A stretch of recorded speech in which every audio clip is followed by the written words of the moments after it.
Auzubillahi minasyaitonirrajim. Bismillahirrahmanirrahim. Alhamdulillahirabbil alamin wa bihi nasta'inu ala umuri dunya waddin. Asyhadu an la ilaha illallah wahdahu la syarikalah al malikul haqqul mubin wa asyhadu anna Muhammadan abduhu wa rasuluh shadiqul wa'dil amin. Sholatan wa salaman daimaini mutalazimaini ala asrofil mursalin sayyidina Muhammadin wa ala alihi wa sahbihi ajmain, amma ba'du. Rabbi syrah li sadri wa yassir li amri wahlul 'uqdatam min lisani yafqahu qawli. Rabbana zidna ilman wal hikna bisolihin. Bapak dan Ibu sekalian, saya ucapkan ayyuhal mu'minun, salamullahi alaikum warahmatullahi wabarakatuh. Sore ini kita akan melanjutkan bahasan tema kamisan kita tentang kematian dan tanda-tandanya. Nah, sebelumnya izinkan saya untuk membacakan doa karena ini berkaitan dengan kematian, dan juga sudah ada beberapa sahabat-sahabat kita yang juga sudah mendahului menghadapi kematiannya. Al-hadiniyah walakuliniyatin soliatin. Al-Fatihah. Auzubillahi minasyaitonirrajim. Bismillahirrahmanirrahim. Alhamdulillahirabbil alamin. Ar-Rahmanirrahim. Maliki yaumiddin.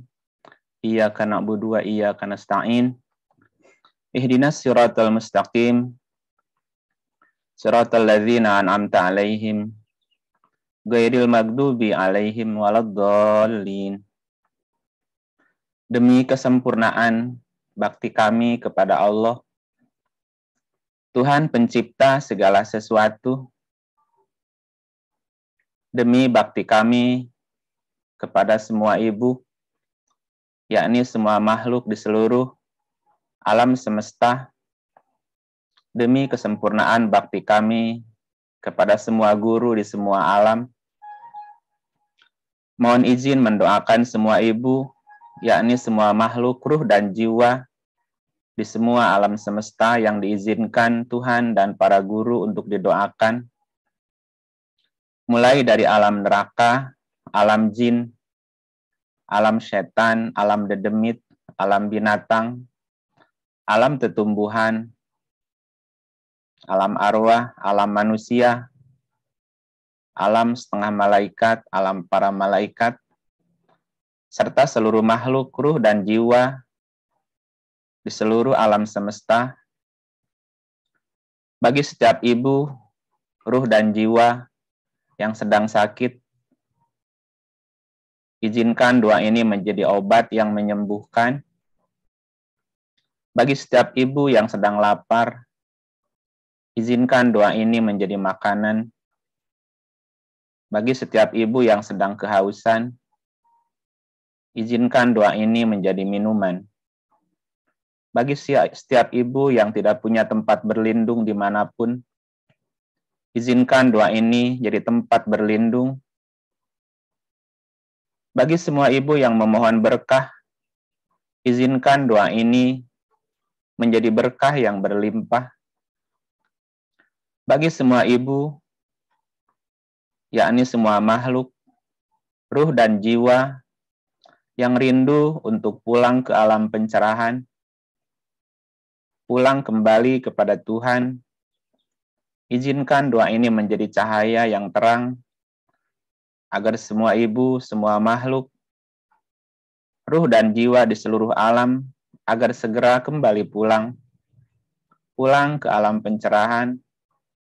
Kembalilah kepada Tuhan, wahai jiwa-jiwa yang indah, dengan puas dan ridho. Masuklah ke dalam golongan hamba-hamba Tuhan, masuklah ke dalam surganya. Semoga semua makhluk, ruh dan jiwa di semua alam berbahagia, bebas derita. Semoga semua makhluk, ruh dan jiwa di seluruh alam bahagia, bebas derita. Semoga semua makhluk, ruh dan jiwa berbahagia, bebas derita. Salam bagi para utusan, sejak awal sampai akhir. Amin. Amin.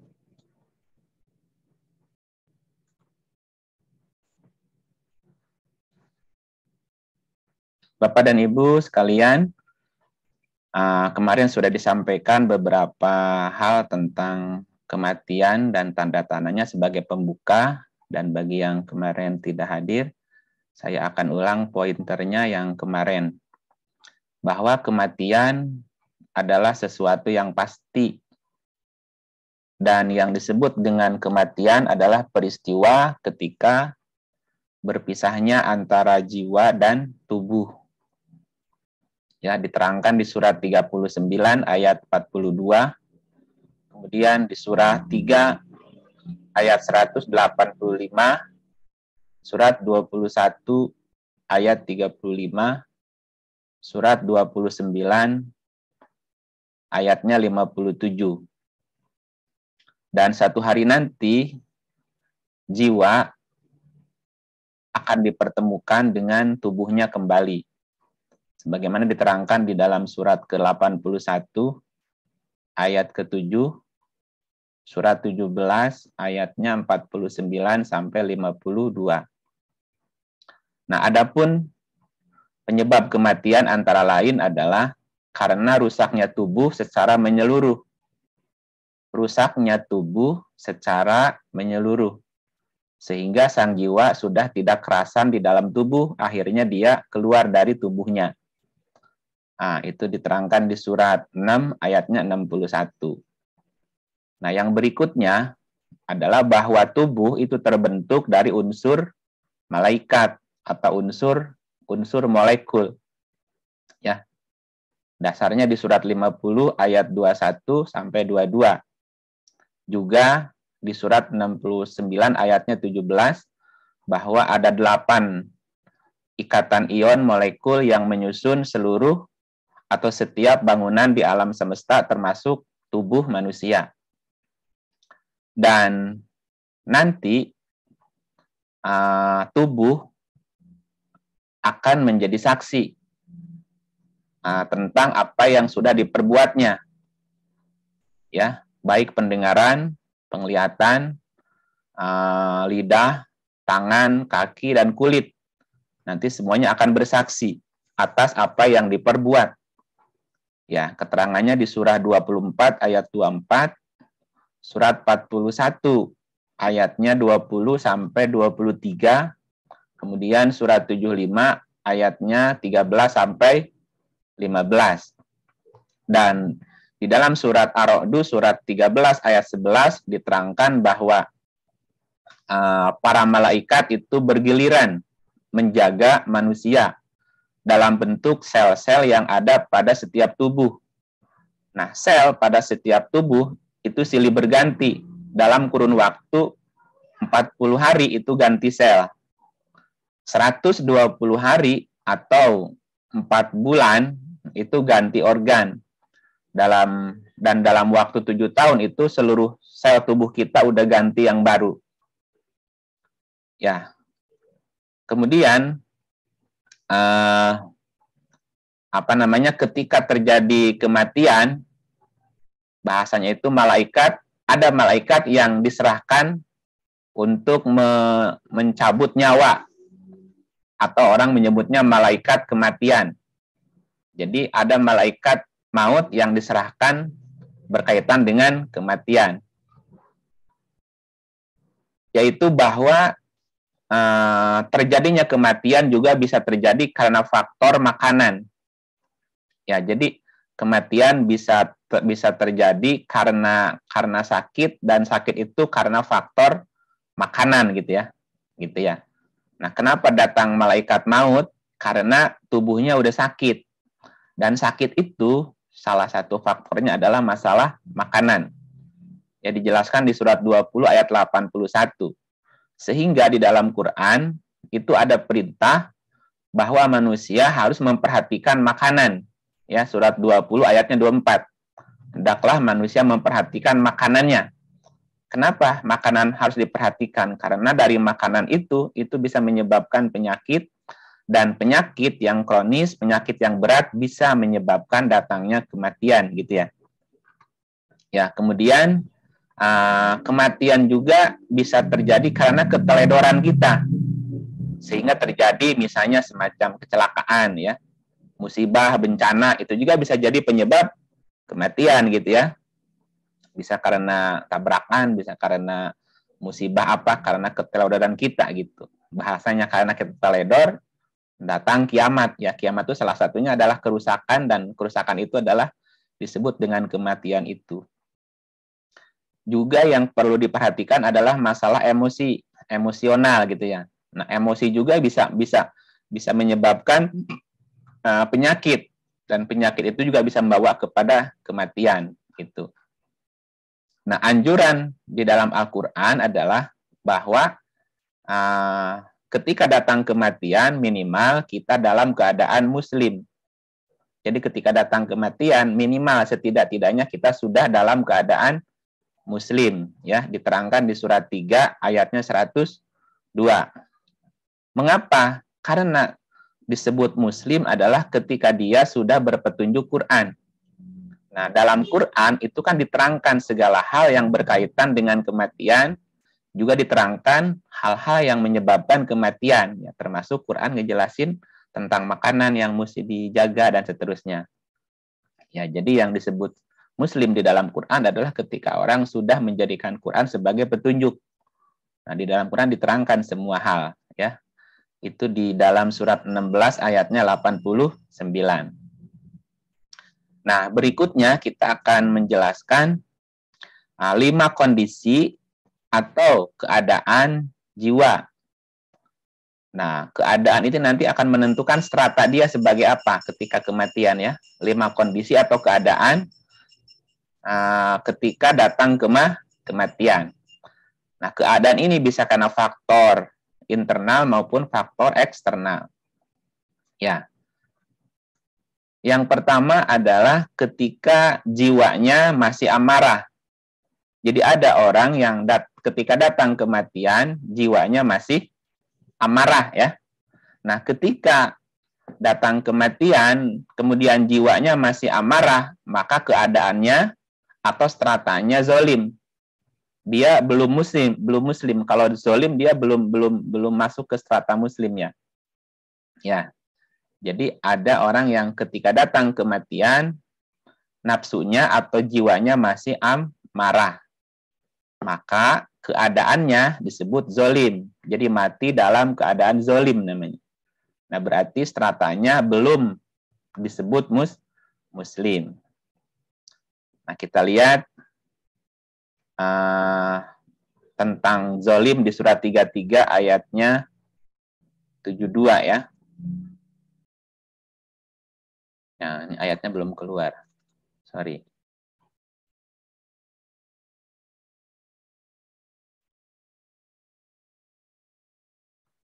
Tiga 72.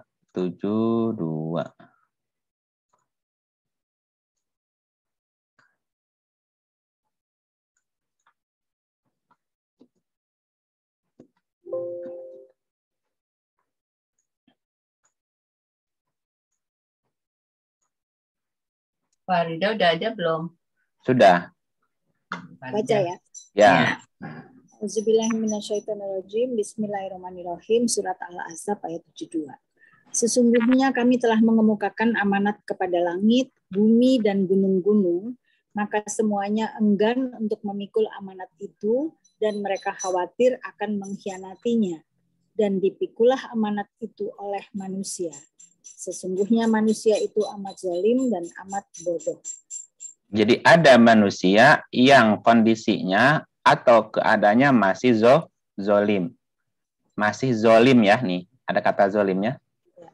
Nah, ketika manusia itu didatangi kematian, jiwanya amarah, maka posisi dia atau keadaannya dia itu zolim namanya. Dia masih di posisi zolim. Nah, salah satu faktor kezoliman adalah ketika dia enggan atau dia hianat, tidak mau memikul amanat, ya. Kan gini, sesungguhnya kami telah mengemukakan amanah kepada langit, bumi, gunung, maka semuanya enggan memikul amanat itu, mereka khawatir akan mengkhianatinya. Dipikulah amanat itu oleh manusia. Tetapi manusia zolim. Berarti si manusia itu tidak memikul amanah.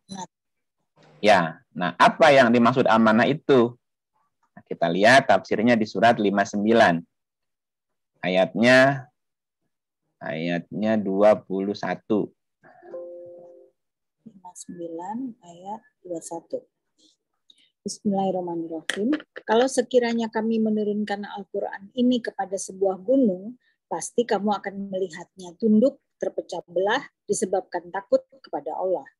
Dan perumpamaan itu kami buat untuk manusia supaya mereka berpikir.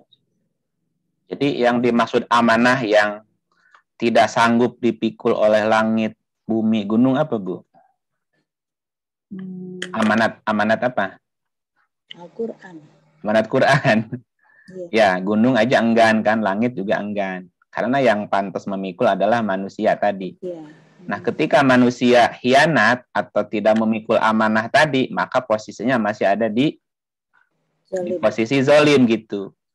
Nah, berarti ketika dia kondisi jiwanya itu masih amarah, maka posisi jiwanya dia masih zalim namanya gitu. Ya, nah kalau zalim bagaimana? Gitu. Nah, kita lanjut Nah, orang yang keadaannya zalim, keadaannya masih zalim berarti jiwanya masih amarah, maka dia akan berusaha lari dari kematian. Kalau dalam bahasa itunya dia pasti orang takut mati gitu. Takut mati. Kita lihat surat 50:19. 50:19. Bismillahirrahmanirrahim. Dan datanglah sakratul maut dengan sebenar-benarnya. Itulah yang kamu selalu lari daripadanya. Ada orang yang memang lari dari kematian, Bu. Nah, ketika orang berusaha lari dari kematian, dalam arti dia takut dengan yang namanya kematian, Bu. Padahal kan kematian kan sesuatu yang pasti ya. Sehingga dia berusaha lari, menghindar namanya mati atau maut. Nah, ini jangan-jangan memang keadaannya masih zalim, Bu. Karena bagi sebagian orang kematian itu bukan sesuatu yang menakutkan gitu. Itu hal yang pasti gitu akan terjadi gitu. Bahasanya gini. Jangan takut mati. Karena mati itu pasti. Tetapi jangan melakukan perbuatan yang menyebabkan mati. Karena itu namanya bunuh diri. Dan tidak boleh kita melakukan bunuh diri. Ya. Jadi orang-orang yang zalim itu karakternya apa? Dia akan berusaha lari dari yang namanya maut. Ya. Nah, bahkan jika kematiannya bisa ditukar, maka dia akan melakukannya dengan apapun. Dengan apapun.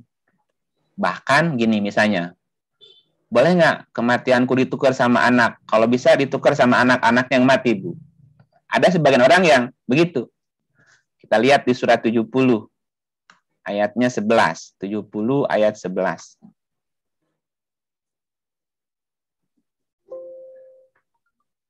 Bismillahirrahmanirrahim. Sedang mereka saling memandang. Orang kafir ingin kalau sekiranya dia dapat menebus dirinya dari azab hari itu dengan anak-anaknya dan istrinya dan saudaranya. Bahkan sebagian besar dari mereka rela mengorbankan anaknya. Bahkan kalau bisa mengorbankan istrinya atau saudaranya sekalipun dikorbankan. Untung yang penting dia selamat gitu. Ya. Jadi ada orang yang rela atau mau mengorbankan anaknya, istrinya bahkan saudaranya. Jangan mati, jangan saya yang dicabut. Kalau bisa anak saya lah gitu. Ya. Itu betapa mereka tidak ingin matinya gitu.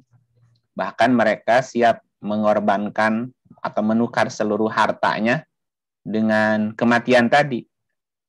Ya. Itu nggak bisa, Pak. Iya, makanya ini mah istilahnya gitu, Bu. Kan nggak bisa.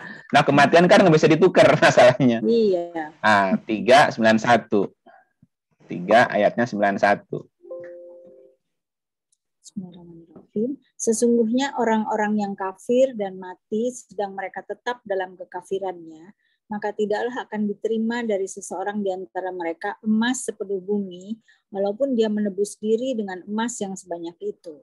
Bagi mereka itulah siksa yang pedih dan sekali-kali mereka tidak memperoleh penolong. Iya, emas sebanyak bumi tidak bisa menebus kematian. Kalau kematian sudah datang, ini mah istilahnya gitu. Bahwa mereka akan mau siap menebus dengan apapun demi menghindari namanya kematian gitu bahasanya. Pak, Dan ya, dan kalau mereka misalnya, ya nggak mau nanya sih. Kalau orang berusaha untuk sembuh dengan dia berobat, dengan dia hartanya dijual untuk berobat sehingga dia bisa sembuh, jadi itu juga dianggap menghindari kematian atau bagaimana? tergantung diagnosanya. Kan misalnya gini, misalnya ada seseorang sakit parah, konsultasi sama dokter. Ya, nanti dokter kan ngasih saran. Sarannya begini. Kan ada pertimbangan tuh, jika dilakukan operasi atau dilakukan tindakan medis, kira-kira harapan sembuhnya berapa persen, kan gitu ya. Kan ada harapan sembuh. Nah, terus kan si dokter mendiagnosa, jika dilakukan katakanlah tindakan medis, operasi dan sebagainya, ini kemungkinan sembuhnya 50-50. Misalnya 50% sembuh, 50% lah kesembuhannya. Atau kemungkinannya tidak akan bisa sembuh seperti awal. Nah, berarti kan itu harapannya tipis kan? Tapi kalau kemungkinan sembuhnya misalnya di atas 50%, 70%, 80%, lakukan proses itu. Karena masih ada harapan kan? Nah, tapi jika wah ini kayaknya medis tidak bisa membantu untuk bisa mengembalikan ini. Nah, kalaupun memaksa itu kan maaf, tanda petik percuma, Bu. Kita hanya menambah keparahan kan? Dan akhirnya ya mati juga gitu. Nah, ada sebagian orang yang akhirnya ya udah. Nah, kita terima aja kondisi ini dan dia tidak melakukan proses medis itu gitu. Pulang aja gitu. Harus usaha, Pak. Harus ya, usaha. Iya, ada juga yang udah parah tapi bisa sembuh. Iya, silakan. Namanya usaha, Bu, harus dilakukan, tetapi bukan dalam rangka takut mati. Bukan karena takut mati, bukan. Karena ini adalah sebuah usaha untuk bisa sehat, kan sembuh gitu. Nah, tapi ada pertimbangan gitu. Ada pertimbangan. Kan ada pertimbangan diagnosa, kan ini dokter tidak bisa membantu banyak gitu. Nah, itu kan berarti tanda bahwa memang penyakit itu sudah tidak bisa ditolong gitu misalnya. Ya silakan habiskan harta, Bu. Silakan saja gitu. Ya, tapi dengan segala resiko kan gitu. Misalnya tidak anak cucu sudah tidak dapat lagi bagian warisan misalnya, itu resiko kan keluarganya nanti yang musyawarah, Bu. Gitu. Ya silakan, ini kan harta mama, silakan saja misalnya gitu. Nggak masalah. Jadi usaha tetap oke. Iya, tapi logik gimana ya? Kemungkinan kan gitu. Mana yang lebih baik gitu lebih. Karena ada juga, Pak, yang dokter sudah bilang tidak ada harapan, tapi ternyata sembuh karena Allah. Itu bisa juga kan, Pak? Iya, silakan. Itu kan dikembalikan ke masing-masing. Hanya ada rasa kalau di dalam dirinya kayak tadi adalah dia takut dengan kematian dan dia mau mengorbankan apapun. Itu kan mengorbankan itu kan berarti ada semacam perasaan yang berlebih takutnya, Bu. Ketakutan yang berlebih tadi. Bahkan kan tadi digambarkan seandainya anaknya bisa ditebus dengan anaknya, dia akan korbankan anaknya gitu. Nah, maksudnya jangan sampai proses kematian kita mengorbankan anak, mengorbankan istri, mengorbankan saudara tadi, bahkan mengorbankan seluruh hartanya. Karena ujungnya mati-mati juga gitu bahasanya, Bu. Nah, masalahnya dengan kematian itu anak kita jadi susah nggak gitu? Istri kita jadi susah nggak? Itu masalahnya, Bu. Jadi jangan mengorbankan, tanda petik kan mengorbankan anak, istri, saudara gitu kan karena kita gitu. Makanya ada orang yang akhirnya udahlah, saya terima ini, saya tidak mau lagi nyusahin anak, nyusahin istri, nyusahin keluarga, nyusahin saudara gitu loh. Karena kayaknya ini udah tanda kematian saya siap untuk mati gitu. Nah, ada orang yang ambil pilih itu juga. Nah, itu kan kembali ke dirinya masing-masing gitu. Jika dia katakanlah dia tidak menyusahin anak, tidak nyusahin istri, tidak nyusahin keluarga, saudara, ya nggak masalah, Bu. Gitu. Jangan ada tadi kata-kata jadi susah semuanya gitu, susah semuanya. Intinya jangan nyusahin ya. Gitu, jangan nyusahin. Nah, ketika udah menyusahkan orang itu kan ada beban, Bu. Dalam pikiran dia nanti yang mesti dia tanggung juga bahasanya. Walaupun memang kewajiban anak, istri, keluarga kan suami untuk membantu kan proses penyembuhan gitu. Kalau dari dianya sendiri udah pasrah, tapi keluarganya yang berusaha terus. Iya, nggak masalah itu. Nggak masalah kalau gitu. Berarti ada kerelaan kan? Ada kerelaan. Tapi kalau udah berbulan-bulan, bertahun-tahun, akhirnya anak jadi susah, keluarga jadi susah, habis harta, Bu. Ujungnya mati juga kan. Itu kan jadi ribet tuh. Jadi ironi lah gitu bahasanya. Kemudian juga bahkan si orang-orang yang posisi zolim ini berdoa juga agar tidak dimatikan bahkan gitu. Jadi ketika datang kematian dia minta jangan dimatiin dulu gitu. Ya, coba kita lihat ya posisinya. Surat 2399 99 100. Bismillahirrahmanirrahim. Demikianlah keadaan orang-orang kafir itu. Hingga apabila datang kematian kepada seseorang dari mereka, dia berkata, "Ya Tuhanku, kembalikanlah aku ke dunia." Suara apa ini, Bu? Oh, sebentar Pak.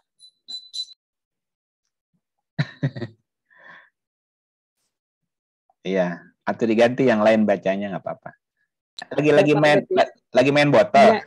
Enggak, lagi ngerjain. Oh, iya jangan. Udah Pak. Iya jangan ganggu, Bu. Enggak, udah mau pergi juga tuh. Ya. Hingga apabila datang kematian kepada seseorang dari mereka, mereka berkata, "Ya Tuhanku, kembalikan aku ke dunia." Dia minta balik lagi, jangan dimatiin dulu lah gitu. Kenapa penyebabnya? Coba lanjut. Agar aku berbuat amal yang saleh terhadap yang telah aku tinggalkan. Sekali-kali tidak. Sesungguhnya itu adalah perkataan yang diucapkannya saja. Dan di hadapan mereka ada dinding sampai hari mereka dibangkitkan. Pura-pura. Iya, berarti kan ada sesuatu yang dia lalaikan selama hidup. Dia baru ingat gitu. Dia belum berbuat amal soleh gitu. Yang dia tinggalkan karena memang hidupnya kan zolim kemarin. Nah, maka ketika datang kematian dia berusaha untuk minta dikembalikan ke dunia, jangan mati dulu lah gitu. Aku ingin beramal soleh dulu gitu. Ya kan udah nggak bisa ditawar-tawar lagi posisinya gitu. Jadi ada orang yang berusaha minta balik lagi, nolak namanya. Menolak kematian gitu ya. Dan kondisi orang yang zolim ketika kematiannya itu sangat bahasa kitanya berat lah, kondisinya berat, Bu. Gambarannya memang di dalam Quran ngeri kalau memang posisinya zolim ya. Kita lihat misalnya di surat 693. 693. Bismillahirrahmanirrahim. Dan siapakah yang lebih zalim dari orang yang membuat kedustaan terhadap Allah atau yang berkata, telah diwahyukan kepada saya, padahal tidak ada diwahyukan sesuatu pun kepadanya. Dan orang yang berkata, saya akan menurunkan seperti apa yang diturunkan Allah. Alangkah dahsyatnya sekiranya kamu melihat di waktu orang-orang yang zalim berada dalam tekanan-tekanan sakratul maut, sedang para malaikat memukul dengan tangannya sambil berkata, keluarkanlah nyawamu. Di hari ini kamu dibalas dengan siksaan yang sangat menghinakan karena kamu selalu mengatakan terhadap Allah perkataan yang tidak benar dan karena kamu selalu menyombongkan diri terhadap ayat-ayatnya. Nah, jadi ini keadaan orang yang zalim ketika sakaratul maut, ada di bawah tekanan. Jadi mereka dalam tekanan namanya, dalam tekanan sakaratul maut. Bahasanya gitu ya, bahasanya. Dan siapakah yang lebih zalim dari orang yang membuat kedustaan terhadap Allah? Ini perbuatan orang zalim nih. Jadi orang-orang yang suka membuat kedustaan terhadap Allah. Nanti contohnya seperti apa dusta terhadap Allah ya, nanti dijelasin. Atau dia berkata, telah diwahyukan kepada saya, padahal tidak ada diwahyukan sesuatu pun kepadanya. Dan orang yang berkata, saya akan menurunkan seperti apa yang diturunkan oleh Allah. Artinya bahwa yang dimaksud orang yang zalim, kalau lihat teks ayat ini, satu adalah orang yang suka berbuat dusta atau membuat kedustaan terhadap Allah, atau orang yang bukan menandingi, menentang ketentuan Allah. Dia akan membuat seperti apa yang diturunkan Allah gitu. Jadi seperti sombong kepada Tuhan gitu, Bu. Alangkah dahsyatnya sekiranya kamu melihat di waktu orang-orang yang zalim itu berada dalam tekanan sakaratul maut. Jadi orang yang zalim matinya dalam tekanan. Ya. Terus sedang para malaikat memukul dengan tangannya sambil berkata, keluarkan nyawamu. Di hari ini kamu dibalas dengan siksaan yang sangat menghinakan. Dan karena kamu selalu mengatakan terhadap Allah perkataan yang tidak benar, karena kamu selalu menyombongkan diri terhadap ayat-ayatnya. Jadi orang zalim ini adalah orang-orang yang memang suka menentang ayat atau sombong terhadap ayat-ayatnya. Atau bahkan mereka mengatakan saya akan membuat seperti apa yang diturunkan oleh Allah. Apa contohnya? Contohnya, misalnya surat 16, misal ya, 116, membuat kedustaan terhadap Allah, itu seperti apa contohnya? Ini contohnya gini. Bismillahirrahmanirrahim.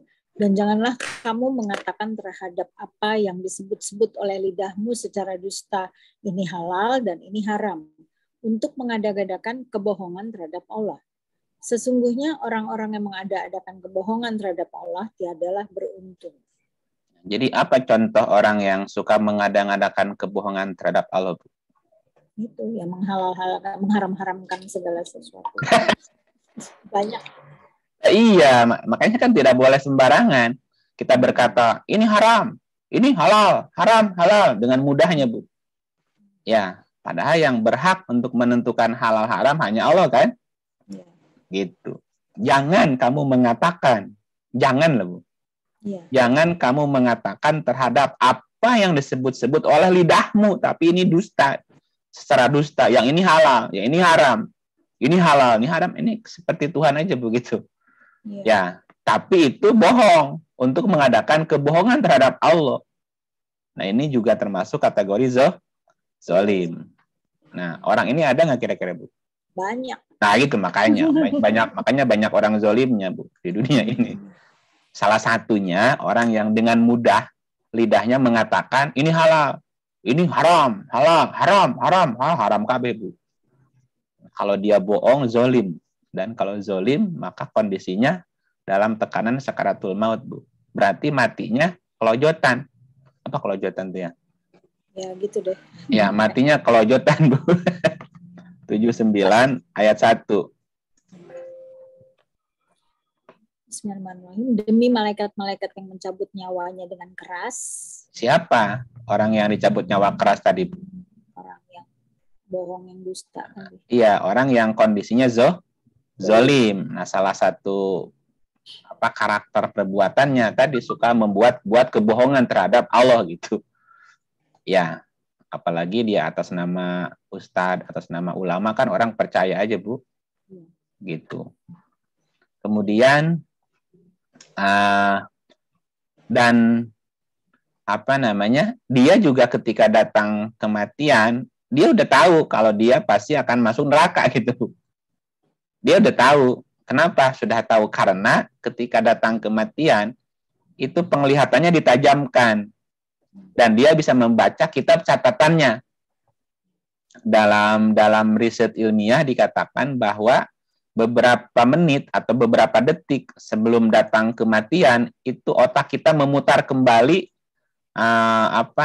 film video apa yang sudah dikerjakan gitu. Ya, memang ini ada risetnya, Bu. Jadi beberapa saat sebelum datang kematian, itu si otak memutar, Bu. Jadi memutar, apa namanya itu, memutar memori. Ya, memutar memori dia, apa yang pernah dilakukannya, diputar tuh dalam, dan dia bisa baca itu, dia bisa lihat itu. Nah, makanya orang-orang yang zalim pun, ya akhirnya dia sadar, dia tahu kalau dia pasti akan masuk neraka lah gitu bahasanya, Bu. Karena kejahatan dia. Coba lihat 17 ayatnya 13. 17, 13. Bismillahirrahmanirrahim. Dan tiap-tiap manusia itu telah kami tetapkan amal perbuatannya sebagaimana tetapnya kalung pada lehernya. Dan kami keluarkan baginya pada hari kiamat sebuah kitab yang dijumpainya terbuka. Nah, itu yang dimaksud kitab adalah kitab catatan dia. Jadi data perbuatan dia itu kan itu disebut dengan kitabnya dia. Dan dia disuruh baca sendiri itu kitabnya. Ayat berikut. Bacalah kitabmu. Cukuplah dirimu sendiri pada waktu ini sebagai penghisap terhadapmu. Jadi saat itu dia bisa membaca kitabnya sendiri. Ya, dan itu kan tadi dilakukan ada sebuah riset itu, Bu. Beberapa saat sebelum datang kematian, otak kita memutar video kehidupan kita sebelumnya. Itu bahasanya bacalah kitabmu. Cukuplah dirimu saat itu yang sebagai penghisap. Karena orang lain nggak ada yang baca kan, cuma dia sendiri yang bisa bacanya. Iya. Nah gitu. Nah kemudian kalau dia posisinya zolim, maka tidak ada seorang teman pun yang bisa membantu dia. Tidak ada seorang pun yang bisa membantu dia gitu, nggak ada. 40:18.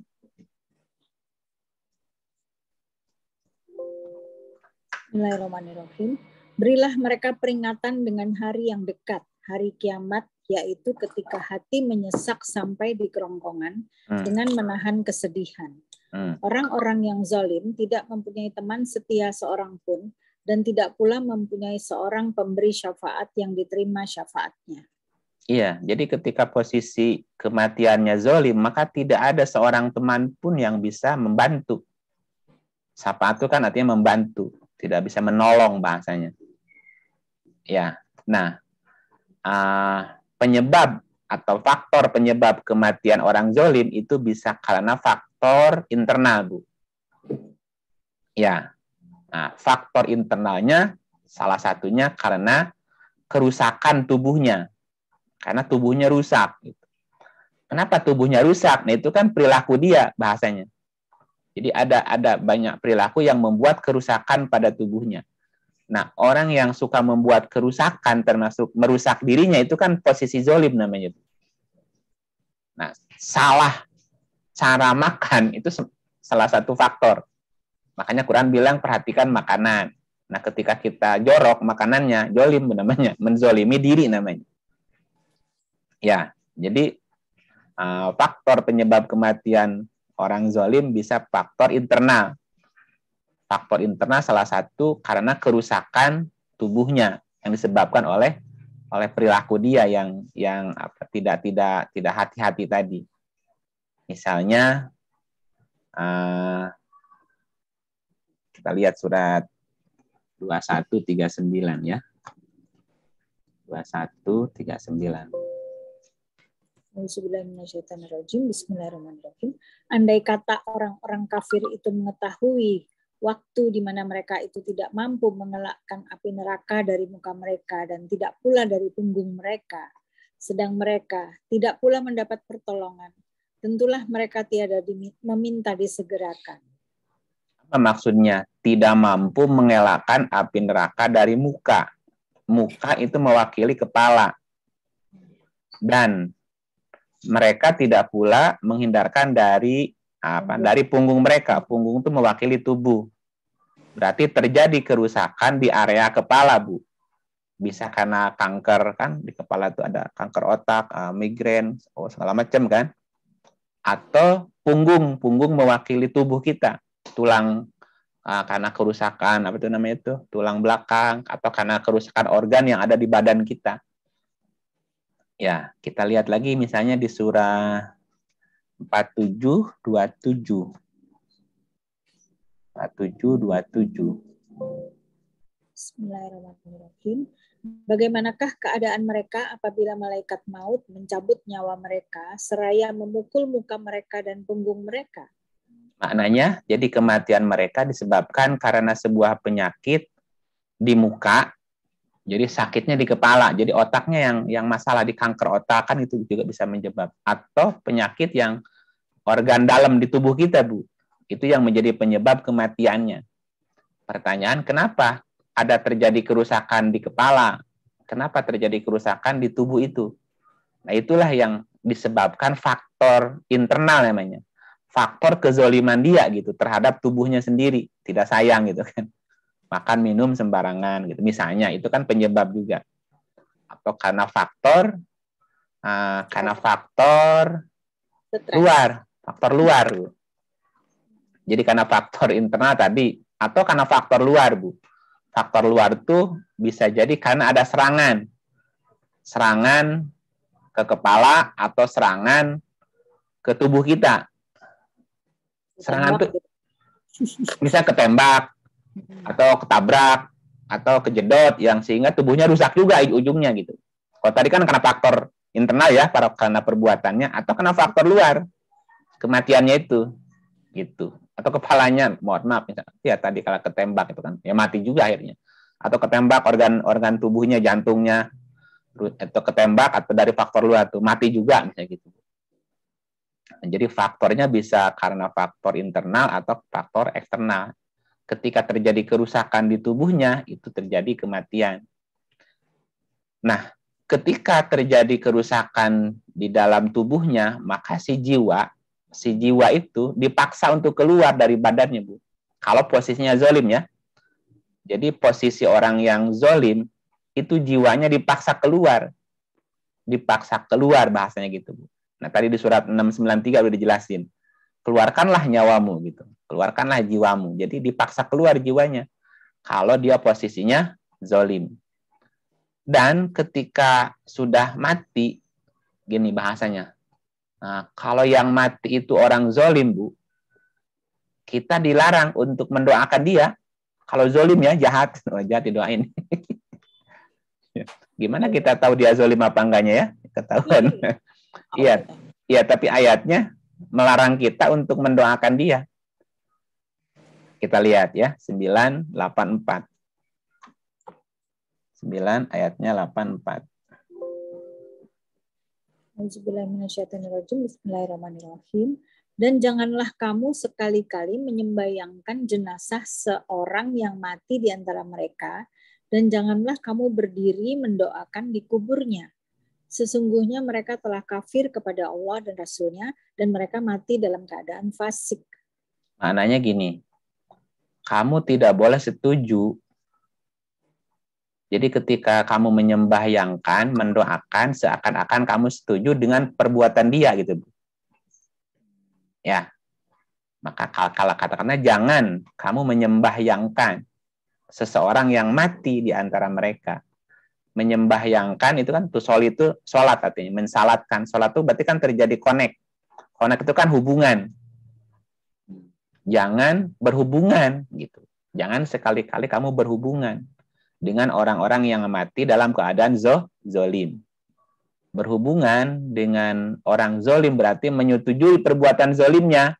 Kita ngikutin, jangan gitu. Bahasanya jangan menyembahyangkan seorang yang mati di antara mereka. Jadi kalau kita udah tahu dia zolim, tidak boleh ada hubungan. Terutama tidak boleh setuju dengan apa yang dia perbuat. Nah, kalau dia itu saudara gimana, Pak? Saudara atau orang tua atau kerabat? Iya, kalau dia zolim, kita jangan melakukan hubungan. Bahasanya jangan menyembahyangkan jenazahnya gitu. Tanda petik ya, menyembahyangkan itu. Jangan mendoakan di kuburnya juga. Kalau dia zolim. Terus gimana? Gara-gara ini kali dulu tuh yang waktu zamannya Ahok itu apa? Nggak mau disembayangin kalau yang pengikut Ahok dulu kan ada tuh. Nah ini karena gara-gara ayat ini ya. Bisa jadi kalau kamu milih dia berarti kamu seperti dia kan. Nah, dianya kan udah dilabelin kafir dulu kan. Ya kan gini. Kalau non-muslim berarti kan kafir, kan gitu ya? Kan begitu kata-katanya. Non-muslim sama dengan kafir. Kata dia. Iya, kan dilabelin dulu di awalnya. Dia itu non-muslim. Kalau non-muslim berarti kafir kan? Kan itu kan orang digiringnya ke situ, Bu. Iya. Nah, ketika orang sudah tercekok itu bahwa non-muslim itu kafir, kalau kamu memilih kafir berarti sama-sama kafir kan? Nah, berarti orang yang mendukung dia juga kafir. Nah, kalau kafir enggak gitu kan, Pak? Hah? Enggak gitu kan, Pak, ininya? Enggak lah, enggak begitu. Muslim kafir kan bukan itu definisinya. Bukan itu. Bukan itu definisinya. Bahkan coba lihat, kalau kita lihat ayat yang tadi, yang disebut dengan zolim kan tidak terkait dengan identitas KTP-nya, Bu. Iya. Coba lihat, kalau kita lihat ayat ini, siapa yang paling banyak melakukan perilaku ini, Bu? Yang tadi. Nih, membuat orang zolim itu orang yang membuat kedustaan terhadap Allah, kan itu. Iya, playing God itu orang-orang yang playing God. Nah, salah satu perbuatannya tadi orang-orang yang dengan mudahnya mengatakan ini haram, ini halal, ini halal, ini haram, padahal bohong. Ya. Itu kan perilaku dia sendiri sebetulnya. Bahasanya gini, maling, teriak, maling gitu. Ya. Jadi menuduh orang kafir padahal yang kafir dirinya sendiri, kan gitu. Kan ada yang begitu. Kalau tidak dicek kan, sama tadi, seperti dengan mudah menuduh orang lain kafir kan. Sedangkan dia juga tidak ngerti definisi kafir apa gitu. Kafir itu kan salah satu maknanya menutup diri dari informasi, menolak kebenaran gitu kan. Dan seterusnya. Ah gitu. Jadi ya. Kalau orang yang zalim ini meninggal, kita nggak boleh mendoakan. Iya, kalau lihat ayat tadi. Ya. Padahal kan kita doain semua orang, yang mau baik kek, mau jahat kek, supaya dia diterima Allah. Enggak, yang zalim mah udah diampuni. Ya, yang zalim bukan. Gini, saya kasih contoh. Misalnya ada orang yang melanggar aturan lalu lintas, Bu ya. Nah, terus sama polisi disuruh push up. Ya. Nah, ketika dia disuruh push up atau disuruh berjemur, Bu, di pinggir jalan ya. Kamu berdiri di situ, misalnya kata polisi. Kita lewat, Bu. Ini kasihan amat nih orang dihukum di tengah jalan kepanasan. Ibu kasih payung, boleh nggak, Bu? Enggak. Ya, boleh nggak, Bu? Enggak. Kenapa? Ya kan lagi dihukum. Nah iya, itu kalau paham begitu. Seperti begitu, Bu. Ini orang lagi dihukum. Ya, karena perbuatannya. Kita bantu. Dipayungin atau push up-nya diangkatin, Bu. Nanti Bu, ini orang lagi dihukum, biarin dulu. Bentar juga udah selesai gitu maksudnya, Bu. Nah, ada orang yang matinya dalam keadaan zolim. Nah, ketika matinya dalam keadaan zolim, kan ada hukum yang berlaku. Tuhan membuat ketetapan hukumnya, Bu. Ya, biar dia menerima, menjalani hukumannya dulu gitu maksudnya. Jangan bantu dulu gitu. Karena nanti ada orang-orang yang boleh dibantu. Siapa gitu kan. Boleh mendoakan siapa. Ada nanti aturannya. Nah, kalau saya ilustrasikan begitu. Ya, orang zolim kan jahat nih. Orang jahat kan mesti nerima hukumannya. Nah, ini Tuhan sedang memberi hukuman. Kita lindungin. Ini orang lagi dihukum, kamu doain juga gitu bahasanya gitu, Bu. Paham ya? Ya. Nah, orang yang zalim, Bu, orang yang matinya zalim itu pasti akan masuk ke kubur. Jadi matinya akan masuk ke kubur. Ya, kayak nanti ada makam bukan kubur. Ya, orang mati itu ada yang ke makom, ada yang ke kubur, Bu. Nah, orang yang matinya zalim pasti masuk ke kubur. Nah, yang namanya dikubur itu ada yang disebut dengan teror namanya, Bu. Teror kubur. Kenapa? Kan akibat dia mesti nerima akibat dari kejahatan dia gitu, Bu. Sama seperti orang yang berbuat jahat, ada perasaan dikejar-kejar dosa. Mimpi buruk gitu kan. Nah, mimpi buruk tuh dalam bahasa lainnya adalah azab kubur atau teror kubur. Dia akan merasakan teror itu karena kejahatannya. Dan kita nggak bisa nolong itu. Ada orang mimpi buruk, kita bisa bantu nggak, Bu? Mimpinya yang nggak tahu kita kan gitu. Enggak. Nah, gitu.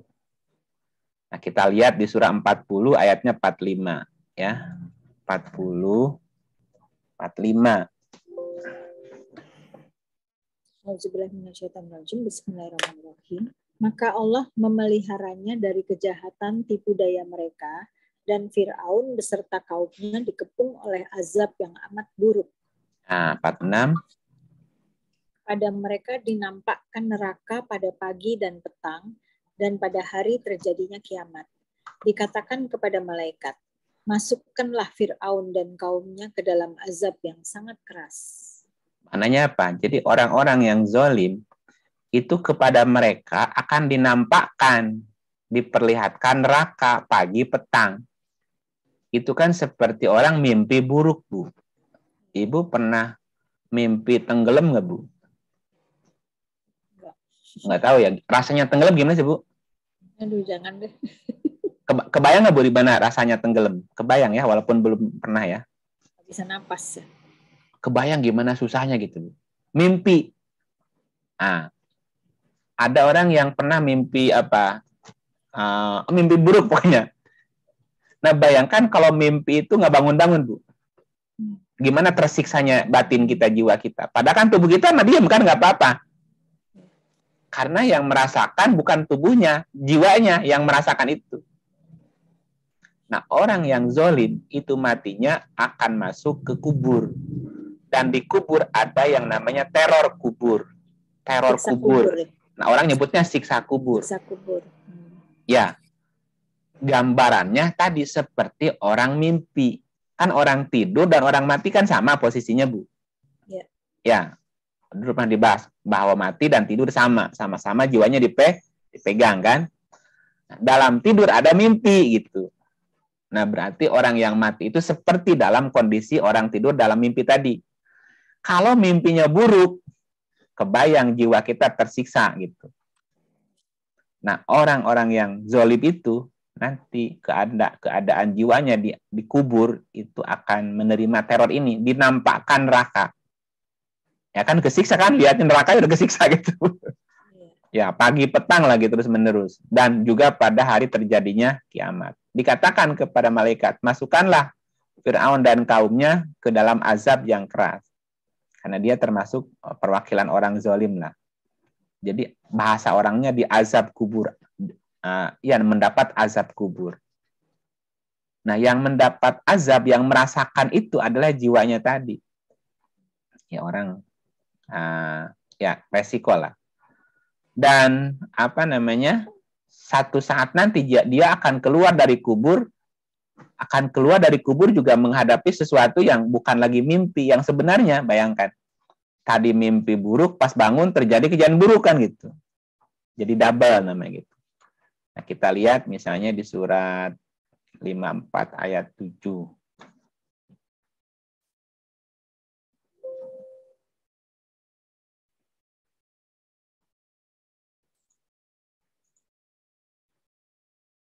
Yang freeze. Oh, oke.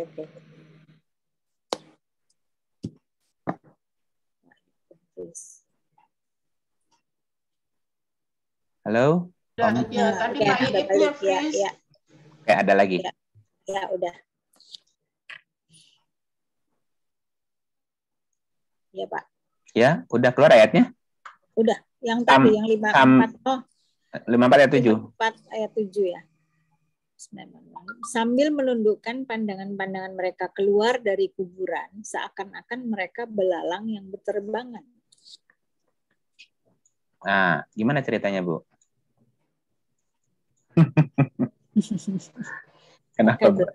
Kenapa belalang, Bu, coba? Belalang ya? Iya, sambil menundukkan pandangan mereka keluar dari kubur, seakan-akan mereka belalang yang berterbangan. Seakan-akan. Kita mau bacanya seperti apa nih? Mereka keluar jadi belalang atau keluar seakan-akan belalang? Seakan-akan. Ibu pernah lihat belalang laron kalau keluar dari tanah, Bu? Enggak. Habis hujan, rumahnya berarti bersih ya. Bersih dari tanah. Itu kalau habis hujan kan tuh suka ada laron keluar, Bu ya. Iya. Keluar brrrr. Pertanyaannya, kira-kira si laron keluar itu punya tujuan nggak mau kemana, Bu? Ke cahaya. Ngejar cahaya kan? Lampu. Cahaya. Nah, Iya. pas sampai ke lampu apa yang terjadi? Muter-muter doang. Muter-muter. Yang dekat ke cahaya apa? Pada mati kan? Atau pada lepas lah itunya, pada lepas bulunya, habis itu mati. Iya. Mati, yang sebagian dikerubutin semut. Iya. Jadi mereka keluar nggak punya tujuan. Bahkan mereka keluar juga untuk menghadapi teror berikutnya, Bu. Siap dimakan semut, siap dimakan apa macam-macam burung gitu. Mereka keluar seperti laron, seperti belalang yang berterbangan. Nggak tahu tujuanmu kemana, Bu. Nah, orang-orang yang kematiannya zolim, walaupun dibangkitkan dari kubur, itu dalam kebingungan. Mesti ngapain nggak tahu, mesti pergi kemana nggak tahu, Bu, gitu. Bahkan di situ mereka akan menghadapi semacam situasi keadaan yang tidak sama, yang sama mengerikannya gitu, daripada mimpi tadi gitu. Nah, kenapa? Karena tadi ini adalah akibat perbuatan zolimnya dia gitu, dan dia akan merasakan itu gitu, merasakan betapa iya, jangan berat zolim lah gitu bahasanya. Jangan zolim, makanya gitu hidup. Gitu. Kemudian apalagi tentang orang zolim? Ada teror, udah, mereka akan dibangkitkan seperti belalang. Ya. Kita lihat satu lagi, 99 ayat 6. 99 ayat 6. Bismillahirrahmanirrahim. Pada hari itu manusia keluar dari kuburnya dalam keadaan bermacam-macam, supaya diperlihatkan kepada mereka balasan pekerjaan mereka. Maksudnya apa, Bu? Dibangkitkan bermacam-macam tuh maksudnya gimana? Sesuai karmanya. Sesuai karma, iya kan? Pada hari itu manusia keluar dari kuburnya dalam keadaan bermacam-macam, supaya diperlihatkan kepada mereka balasan pekerjaan mereka. Jadi keluarnya manusia dari kubur sesuai perbuatannya. Nah, dulu orang tua menggambarkan gini. Nanti manusia akan keluar dari kubur seperti perbuatannya. Makanya ada orang yang keluar dari kubur, wajahnya menyerupai tikus, wajahnya menyerupai apa saja begitu. Ada yang menyerupai binatang, ya, segala macam. Divisualkan gitu, Bu. Tapi kan ayatnya nggak disebutin begitu. Jadi mereka keluar dari kubur bermacam-macam sesuai perbuatannya. Ya, kalau perbuatannya korupsi di dunia, kira-kira wajahnya apa, Bu? Apa yang korupsi ya? Apa? Misalnya gitu. Ya. Ada yang menggambarkan muka koruptor itu tikus ya, Bu? Tikus kan gitu. Gitu, tikus. Kalau orang yang suka tidak tanggung jawab sama keluarga, misalnya, Bu. Misalnya dikawin kabur, kawin kabur, Bu. Kira-kira mukanya apa tuh ya? Yang tidak tanggung jawab sama anak istri. Ibu pernah melihat anak ayam main sama bapaknya? Apa bapaknya ngasuh anak ayamnya, Bu? Pernah nggak, Bu? Nggak. Atau pernah lihat kucing bapaknya ngasuh anaknya? Enggak. Kira-kira mukanya apa tuh orang yang tidak tanggung jawab sama keluarga itu? Manis kayak kucing. Ya gitu, mukanya kucing. Manis. Makanya kalau kucing piaraan, kalau kucing garong, kucing garong kan gitu. Makanya orang-orang yang tidak bertanggung jawab suka main perempuan kan disebut kucing garong, Bu. Kucing garong gitu istilahnya. Atau ada istilah lintah darat gitu kan. Itu kan label-label yang sebetulnya ngingetin dasar monyet gitu, Bu. Monyet itu kan serakah.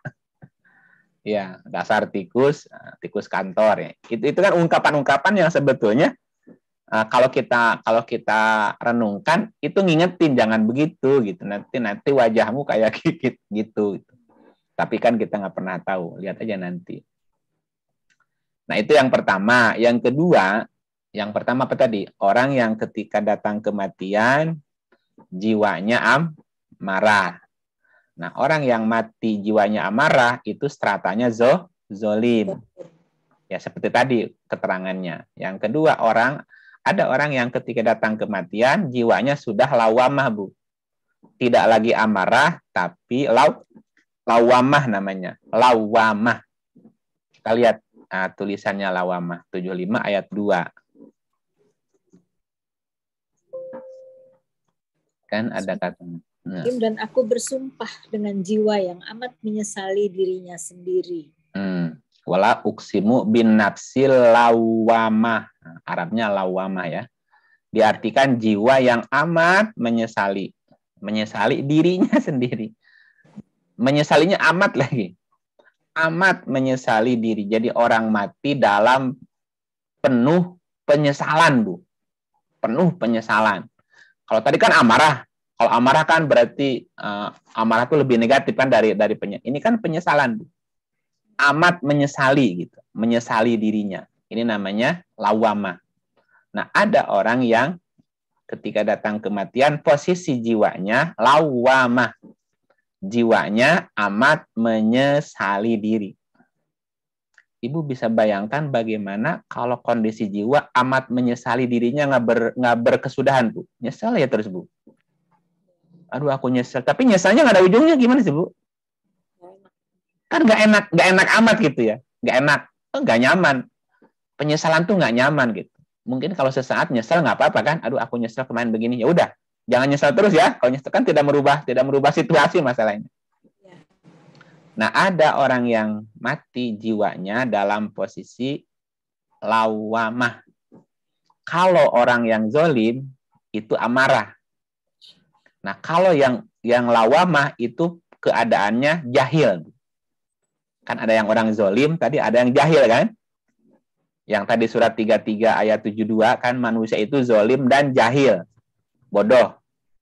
Nah, jahil itu sudah lebih baik daripada zolim gitu. Lebih baiknya gimana? Kalau zolim itu sudah berbuat. Kalau jahil masih dalam pikirannya. Misalnya ketika orang punya niat jahat atau tidak berniat baik, itu sudah jahil, Bu. Niat tidak baik, pikiran tidak baik itu jahil. Tapi ketika pikiran tidak baiknya dikerjain gitu ya, dilakukan, maka itu jadi zalim, Bu.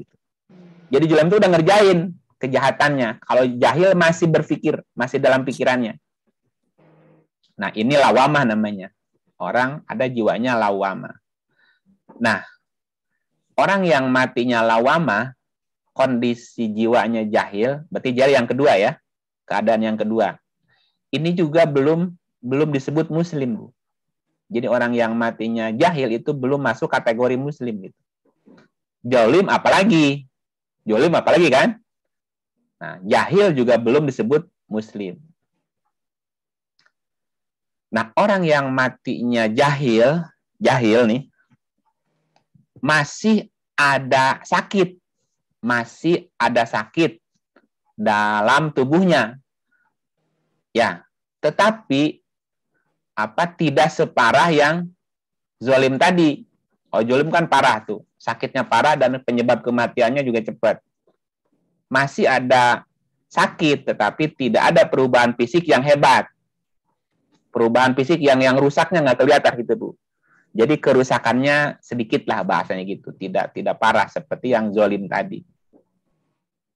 Nah, orang-orang yang matinya lawamah atau dalam keadaan jahil, kalaupun ada perubahan, hanya perubahan di raut mukanya aja. Cemberut gitu. Kayak orang nyesel gimana sih? Kalau yang zolim, tadi kan kelojotan tuh matinya. Kelojotan. Kalau ini mukanya muram. Seperti kecewa gimana? Wajah kecewa gimana? Wajah kecewa, wajah duka itu gimana ya? Orang matinya wajahnya itu sedih gitu. Kecewa gitu. Kita lihat 75, 24 sampai 28 ya. 75 ayatnya 24. Bismillahirrahmanirrahim. Dan wajah-wajah orang kafir pada hari itu muram.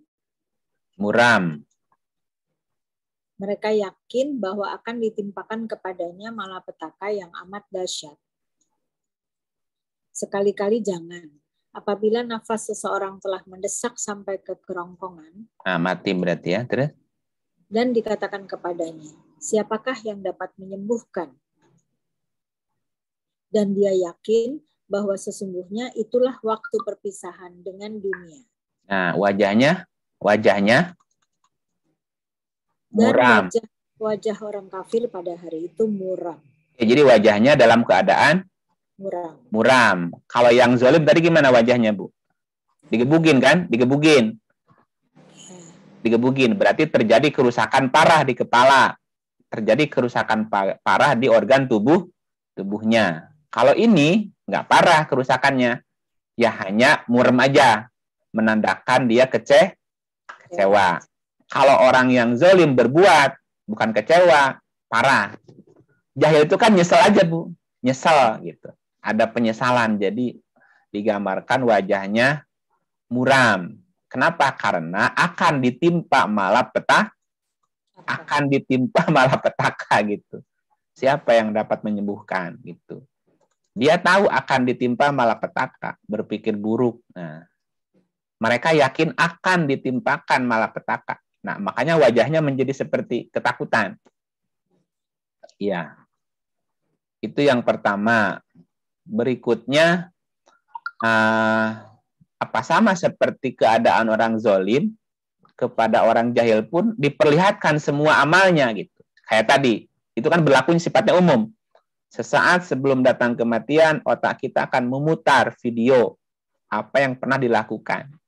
Nah, hanya orang jahil tidak separah orang yang zalim tadi. Ya, tidak separah akibatnya gitu ya. Walaupun sama-sama dia akan dapat azab juga, azab kubur tadi sama azab kuburnya.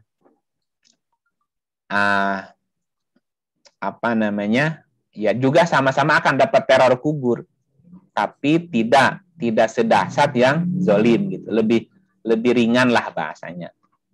Nah, yang ketiga, ada orang yang matinya sudah dalam keadaan muslim. Nah, yang muslim pun masih ada penyesalan gitu loh, Bu. Ya, jadi ini keadaan yang ketiga ya. Keadaan pertama zalim. Zalim itu pasti jiwanya amarah. Yang kedua, keadaannya jahil. Nah, jahil itu jiwanya lawama. Yang ketiga, ada orang mati dalam keadaan muslim. Nah, yang muslim pun itu masih ada penyesalan gitu. Dia sudah melakukan tapi belum maksimal. Jadi masih nyesel gitu. Nyeselnya karena tidak maksimal gitu, melakukan kebaikannya, katakanlah gitu. Tetapi kalau dia sudah stratanya muslim, itu sudah ada di garis mendekati aman lah, tapi rawan gitu muslim itu. Kita lihat ayatnya, seseorang itu disebut muslim itu ketika dia sudah berpetunjuk Quran. 16:89 ya.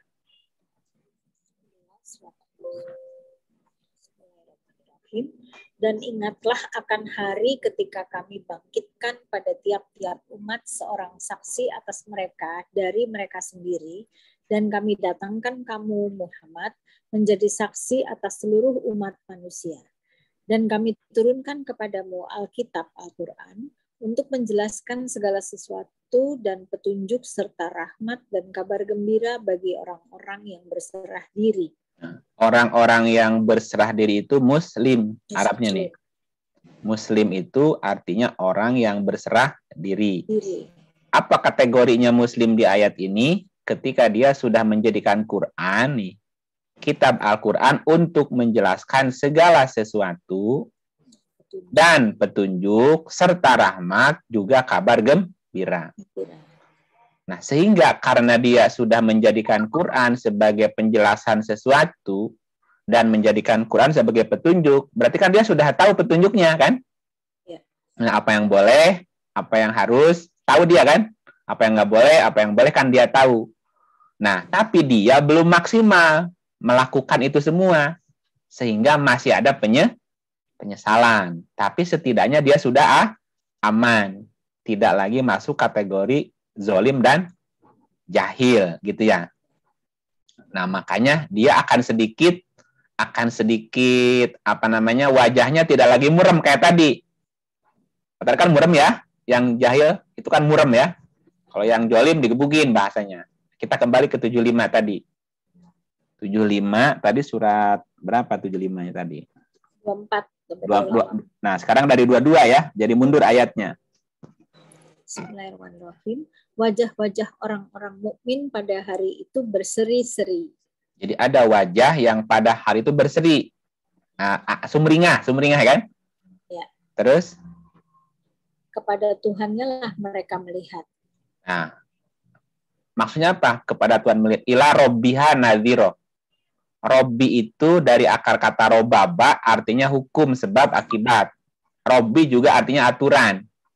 Makanya Rob itu Tuhan yang mengatur, Tuhan yang memelihara. Tuhan mengatur dan memelihara alam semesta dengan hukum.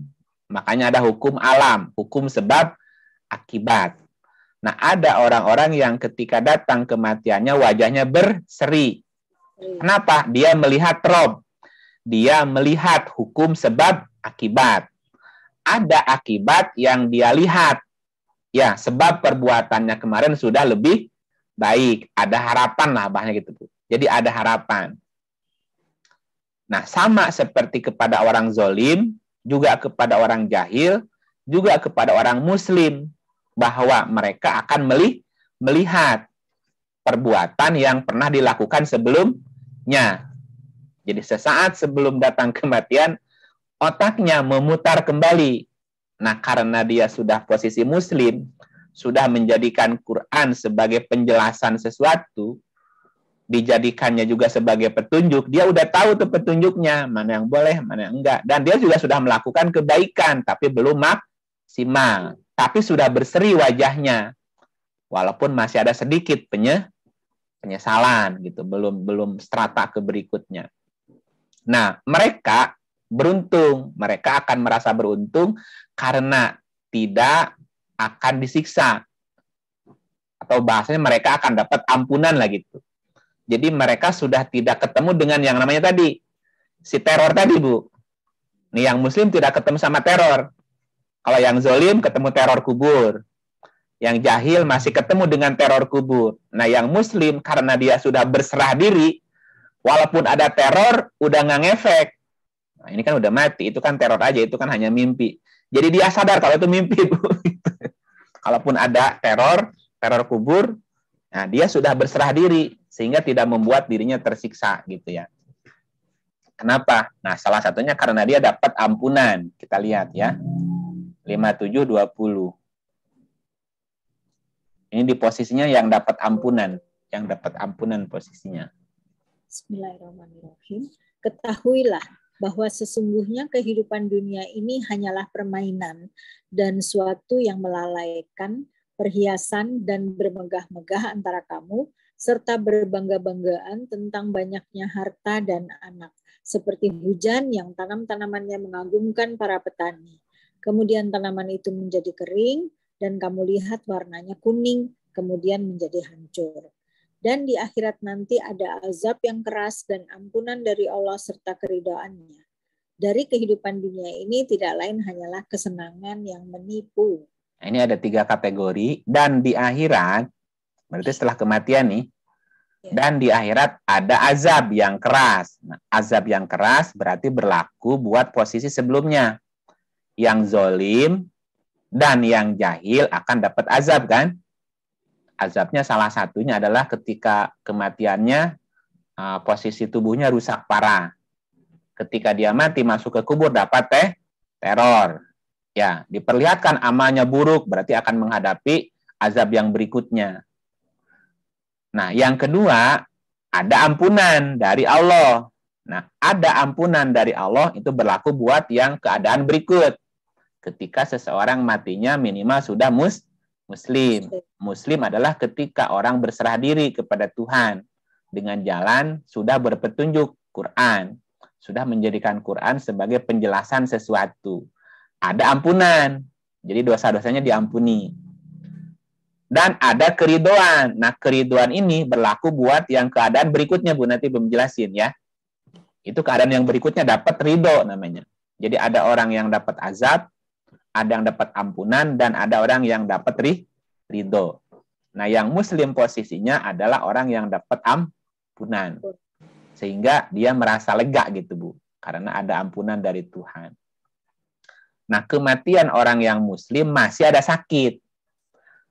Kalau yang zolim itu sakitnya parah, yang jahil agak parah. Nah, kalau muslim kematiannya hanya panas, Bu. Hanya meriang. Jadi kalau meriang wajar lah, Bu. Orang mati meriang dulu kan? Meriang dulu, nggak enak badannya gitu. Ya, seperti teman kita. Menjelang kematiannya kok sebelumnya ceria gitu kan. Sekarang jadi pendiam lebih. Berarti kan ada sesuatu yang dirasakan. Tapi kan nggak parah-parah amat, Bu. Ada rasa nggak nyaman, wajar gitu. Nah, gitu. Seperti kisah Ibrahim dibakar api. Jadi masih ada hawa panasnya, tapi sampai tidak terbakar kan itu bahasanya. Ibrahim itu kan dibakar oleh api, tapi tidak sampai terbakar. Ya, tapi merasakan panasnya iya, tapi tidak sampai hancur, tidak sampai terbakar kan, itu bahasanya gitu. Kita lihat misalnya di surat 2169. 2169. Bismillahirrahmanirrahim. Kami berfirman, hai api menjadi dinginlah dan menjadi keselamatanlah bagi Ibrahim. Terus? Mereka hendak berbuat makar terhadap Ibrahim, maka kami menjadikan mereka itu orang-orang yang paling merugi. Jadi bahasanya bahwa orang yang, atau gini dulu, Ibrahim itu adalah orang-orang yang muslim, Bu. Awalul muslim, bukan muslim. Ibrahim itu awalul muslim, awal kemusliman seseorang itu sejak Ibrahim. Kita lihat surat 6, 1, 6, 3. Tiada sekutu baginya, dan demikian itulah yang diperintahkan kepadaku, dan aku adalah orang yang pertama-tama menyerahkan diri kepada Allah. Ya. Ana awalul muslimin. Aku orang yang pertama muslim. Akunya itu Ibrahim. Ini lagi cerita Ibrahim nih. Ya. Oh, kita mundur sebelumnya kan. Nah, ini cerita Ibrahim nih. Jadi di 6161 dilihatnya ya nanti. Ini cerita Ibrahim. Nah, Ibrahim di sini dikatakan adalah awalul muslim. Artinya bahwa orang yang mati dalam keadaan muslim, dia tidak akan merasakan azab seperti yang dirasakan oleh orang yang zolim atau orang yang jahil. Tapi dia tetap akan merasakan hawa panas. Mungkin kayak demam, meriang, tapi tidak sampai sakitnya parah gitu, Bu. Ya, nggak nyaman, badannya nggak enak gitu, kok nggak enak ya gitu. Kelihatan nggak nyamannya gitu. Nah, yang muslim itu. Nah, kematian orang muslim itu bisa karena faktor umur. Jadi matinya itu alami gitu. Alami itu karena memang karena umur sudah tua gitu. Jadi matinya bukan karena penyakit parah, juga bukan karena terjadi kecelakaan, bukan. Tapi matinya normatif gitu. Karena tadi udah tua, udah beruban, udah lemah kondisinya, maka mati karena memang udah expired gitu.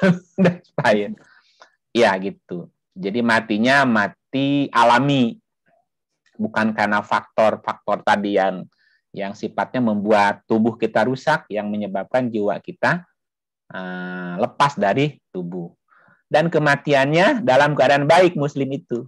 Kematiannya thayyib bahasanya. Kalau dalam bahasa hari-harinya, matinya husnul khotimah bahasanya, Bu. Ya, 1632. 1632. Bismillahirrahmanirrahim, yaitu orang-orang yang diwafatkan dalam keadaan baik oleh para malaikat dengan mengatakan kepada mereka, Salamun alaikum, masuklah kamu ke dalam surga. Itu disebabkan apa yang telah kamu kerjakan. Ya, jadi orang-orang yang matinya muslim, salam, Bu. Salamun itu selamat. Berarti ketika datang kematian, jasadnya tidak terjadi kerusakan parah, Bu. Jadi jasadnya itu utuh, tidak rusak gitu ketika matinya. Kan ada orang yang ketika mati karena kerusakan tubuhnya kan. Misalnya otaknya udah kena kanker, jantungnya udah keropos, jantungnya bocor misalnya, Bu. Paru-parunya keropos. Itu kan berarti terjadi kerusakan. Nah, yang muslim itu matinya jasadnya nggak rusak gitu. tidak terjadi kerusakan gitu. Bahasanya gitu ya. Kita lihat misalnya di surah 2 18 saja. 18. Bismillahirrahmanirrahim. Dan kamu mengira mereka itu bangun padahal mereka tidur. Dan kami balik-balikkan mereka ke kanan dan ke kiri. Sedang anjing mereka mengunjurkan kedua lengannya di muka pintu gua.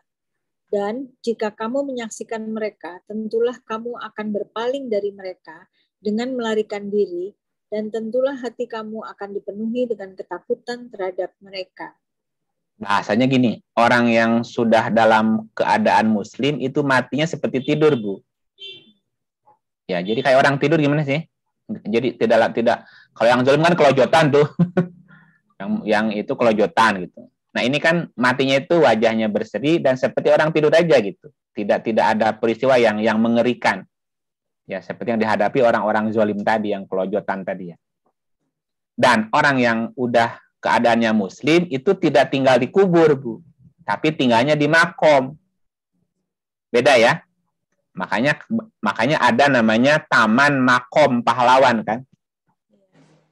Kenapa bukan kuburan pahlawan bahasanya, Bu? Jadi antara kuburan dengan makom itu bukan sekedar nama, Bu, sebetulnya. Tapi punya makna yang berbeda. Kalau orang dikubur itu pasti dapat teror. Tapi kalau disebut makom itu sudah bebas dengan teror gitu. Nah, makanya taman makam, bukan taman kubur, Bu. Bukan taman kuburan, bukan kan? Kan ada istilah pekuburan kan? Ini kuburan siapa ya gitu. Kenapa kita bertanya kuburan siapa? Karena belum jelas orang ini siapa. Tapi kalau kita mau berbaik sangka, jangan nyebut kubur, Bu. Mau pergi kemana? Mau ke makam. Itu masih terhormat. Buat terhormat, kata-kata yang positif lah istilahnya. Kalau kita mau berkunjung nih, mau ziarah nih, jangan pergi ke kubur. Mau kemana? Mau ke kuburan. Nah, ke kuburan itu identik dengan teror kubur, Bu, dengan azab kubur. Nah, kalau kita mau berbaik sangka, mau kemana? Mau ke makam ibu saya, makam bapak saya, makam saudara saya. Kenapa? Karena kalau makam atau makom itu pasti selamat, Bu. Nah, orang yang matinya muslim itu matinya akan tinggal di makom, bukan di kubur. Kalau di kubur, teror dapatnya nanti. Kalau di makom dapat derajat. Kita lihat surat 2, 125. 2:125. Sorry.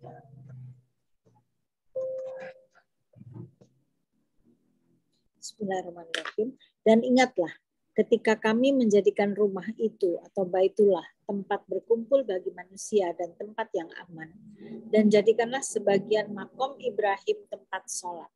Dan telah kami perintahkan kepada Ibrahim dan Ismail, bersihkanlah rumahku untuk orang-orang yang tawaf, yang itikaf, yang ruku, dan yang sujud. Ya, disebutnya makom Ibrahim ya. Nah, Ibrahim itu tadi adalah statusnya awalul muslim. Karena Ibrahim statusnya awalul muslim, maka orang yang matinya muslim akan tinggal di makom atau makom Ibrahim. Nah, orang yang matinya muslim akan tinggal di makom, itu posisi keadaan di makomnya seperti orang tidur atau tidur panjang. Tidur panjang, Bu. Tidur panjang tanpa mengalami mimpi buruk. Ya, itu bedanya. Nah, nanti kalau udah level berikutnya, bukan mimpi buruk, tapi mimpi indah nantinya. Tapi setidaknya kita bebas dari mimpi buruk aja udah aman kan? Udah selamat gitu. Itu namanya orang yang seperti tidur panjang, ditidurkan sampai nanti hari mereka menemui kebangkitan tadi, sampai dibangkitkan di kehidupan berikut. Ya. Nah, posisi berikutnya adalah ketika jiwa orang sudah mutmainah. Ya, ada orang yang ketika matinya jiwanya sudah mutmainah.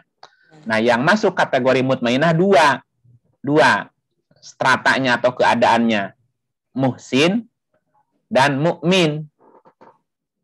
Muhsin dan mukmin, gitu ya. Jadi semuanya 5 ya. Jadi ada yang mati keadaannya zolim, ada orang mati keadaannya jahil, ada orang mati keadaannya muslim, ada orang mati yang keempat keadaannya muhsin, dan yang kelima mukmin. Nah, muhsin dan mukmin sudah masuk ke level jiwa mutmainah gitu. Nah, yang mutmainah ini udah aman, Bu. Kalau udah mutmainah, udahlah selamat deh. Selamat deh gitu. Coba lihat ayatnya surat 89 ya. 89 ayatnya 27. Bismillahirrahmanirrahim. Hai jiwa yang tenang. Nafsul mutmainnah. Nah, ini ada orang yang matinya sudah level ini. Nafsu mutmainnah, jiwa yang tenang. Lanjut. Kembalilah kepada Tuhanmu dengan hati yang puas lagi diridhoinya. Nah, ada kecewa nggak, Bu? Enggak. Nggak ada. Puas. Jadi matinya itu puas gitu. Udah puas gitu. Kebayang wajahnya gimana orang yang kalau puas, Bu ya? Oke. Kembalilah kepada Tuhanmu dengan hati yang puas lagi diridhoi. Berikut. Maka masuklah ke dalam jamaah hamba-hambaku. Hamba-hambaku. Dan masuklah ke dalam surgaku. Ada penderitaan nggak, Bu? Nggak ada. Happy ending nggak, Bu? Happy. Nah, gitu. Nah, tinggal pertanyaannya, kira-kira kalau kita mati, keadaannya di mana, Bu? Di zolim, di jahil, di muslim, di muhsin, atau di mukmin, atau di amarah jiwanya, atau di lawamah, atau sudah mutmainah. Kalau mutmainah, ini udah aman, Bu. Happy ending udah. Matinya nggak ada penderitaan. Bahagia matinya, Bu. Sudah tidak ada lagi penyesalan gitu. Yang ada adalah tadi, ya kebahagiaan aja. Kenapa kebahagiaan? Dia akan menemui Tuhan masalahnya. Ini sudah pasti masuknya di makom. Dan ketika di makomnya diperlihatkan surga. Jadi mimpinya mimpi indah. Kalaupun mimpi indah gitu ya. Kalau sudah mutmainnah. Gitulah sekilas. Cuman harus posisinya kalau bukan muhsin, mukmin ya. Iya. Muhsin itu kan artinya muhsin itu orang yang baik, Bu. Muhsinin. Kalau mukmin sudah total melakukan perintah Tuhannya. Tapi sama. Tapi mukmin lebih tinggi. Nah, muhsin, orang yang sudah punya tiga level, muslim, muhsin, dan mukmin, itu namanya muttaqin, Bu. Nah, orang-orang muttaqin, bedanya gini, kalau muhsin masuk surga, tapi surganya dikatrol. Tapi kalau mukmin masuk surga, surganya boleh pilih. Ini terakhir ya, karena sudah azan. Ini yang terakhir. Nah, suratnya 39, ayatnya dari 73. Ya, dari sampai 73 ya. Bismillahirrahmanirrahim. Dan orang-orang yang bertakwa kepada Tuhan dibawa ke dalam surga berombong-rombongan pula. Sehingga apabila mereka sampai ke surga itu, sedang pintu-pintunya telah terbuka, dan berkatalah kepada mereka penjaga-penjaganya, kesejahteraan dilimpahkan atasmu, berbahagialah kamu. Maka masukilah surga ini, sedang kamu kekal di dalamnya. Ya, boleh memilih. Boleh memilih ya, coba lanjutin. Satu lagi. Dan mereka mengucapkan, segala puji bagi Allah yang telah memenuhi janjinya kepada kami dan telah memberi kepada kami tempat ini, sedang kami diperkenankan menempati tempat dalam surga di mana saja yang kami kehendaki. Maka surga itulah sebaik-baik balasan bagi orang-orang yang beramal. Nah, orang yang mati dalam keadaan muhsin atau mukmin, jiwanya sudah mutmainnah. Maka kematiannya tidak ada sakit. Jadi kematiannya tidak merasakan sakit. Kenapa? Karena selama hidupnya dia mampu merawat dirinya dengan baik. Kematiannya husnul khotimah. Dicabut nyawanya lemah lembut. Hatinya puas gitu. Dan ketika dia mati langsung masuk surga dan memilih surga yang dia kehendaki. Dan ketika dibangkitkan dia pun boleh memilih. Ya, boleh memilih tinggal di surga mana dengan casing apa saja. Silahkan kamu pilih. Jadi diberikan hak istimewa gitu ya. Dan orang mukmin ini ketika kematiannya jasadnya bisa ditransplantasi, bisa didonor, Bu. Kenapa? Karena jasadnya masih utuh, seperti orang-orang tidur yang tidak mati. Bahkan si mukmin ini jasadnya tidak akan rusak. Mungkin kita pernah dengar, pernah lihat atau ada berita ya, ada orang yang udah dikubur, udah mati sekian tahun, Bu. Pas dibuka, tubuhnya masih kayak mati kemarin gitu. Masih utuh, dan utuh tuh benar-benar utuh, nggak rusak, seperti orang tidur gitu, ada. Nah, itu boleh jadi itu posisinya udah mukmin, Bu. Atau yang mukmin lebih dalam lagi, itu matinya ngilang. Kalau nggak rusak, nggak rusak atau dia ngilang, Bu. Kayak moksa gitu, kayak moksa. Pernah ada orang matinya kan ngilang gitu ya. Iya, nah orang yang matinya jasadnya ngilang tuh itu sudah level mukmin, Bu. Hilang, nggak ada jasadnya, nggak ada. Saya. Ada. Isa itu matinya moksa. Isa itu kan nggak ada kuburannya. Coba Ibu pernah dengar nggak? Atau pernah lihat makam Isa? Kan nggak ada. Kan dia matinya moksa. Kalau di kita ada Siliwangi. Nabi Muhammad? Ada, tapi mukmin. Jasadnya nggak rusak. Nggak mungkin rusak kalau mukmin tubuh.